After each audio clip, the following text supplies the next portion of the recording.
The awakening. Tommy Grayson was a quiet kid, the kind everyone overlooked, except for the ones who wanted to make his life hell.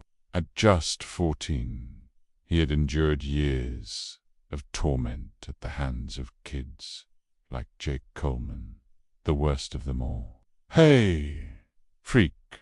Jake sneered one cold afternoon behind the school. Pre's goons stood nearby, laughing as they shoved Tommy against the brick wall. "Say something." "Oh, wait, you're too much of a loser to even speak." Something in Tommy snapped. He had spent his life suppressing the anger, the heat, the thing inside him. But at that moment, he let it out.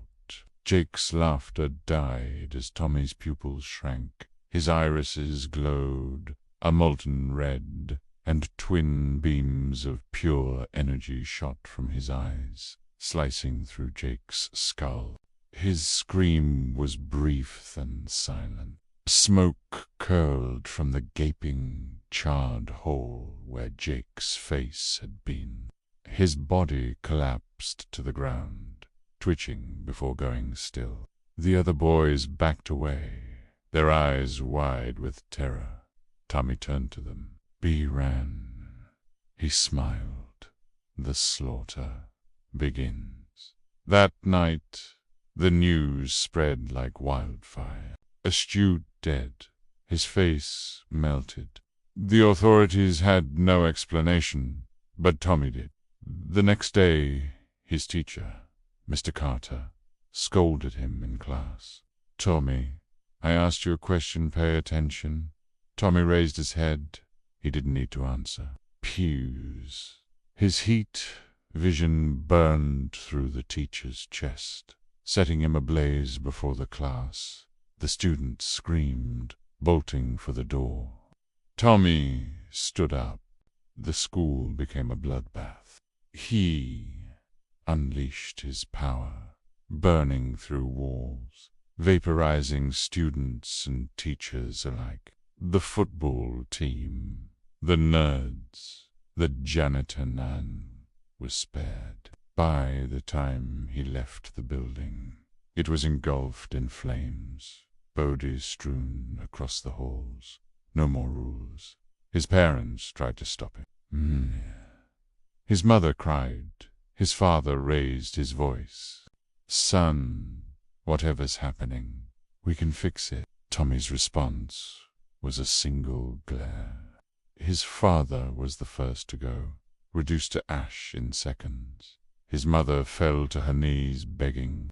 He hesitated for a moment, then incinerated her.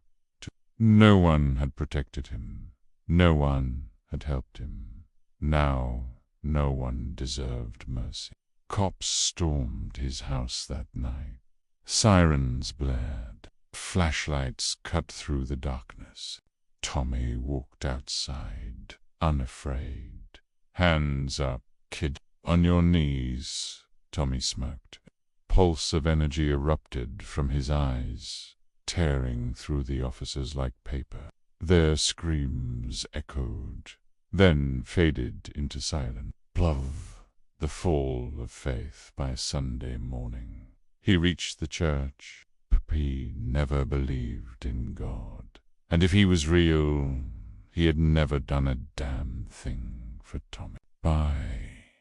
The priest trembled before him, clutching a crucifix.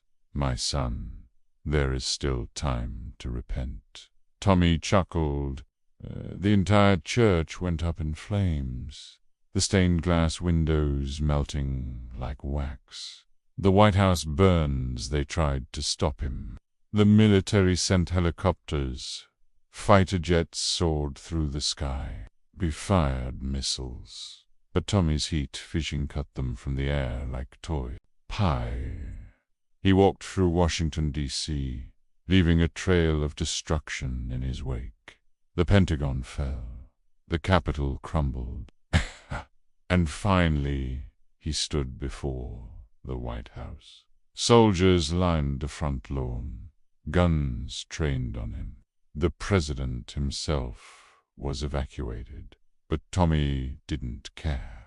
He wanted to send a message. A single blast of heat vision split the building in two. It collapsed, fire raging in every direction. The sky turned black with smoke. As he stood among the wreckage, he felt nothing, no remorse, no guilt, only power. The world was his now, and no one could stop him.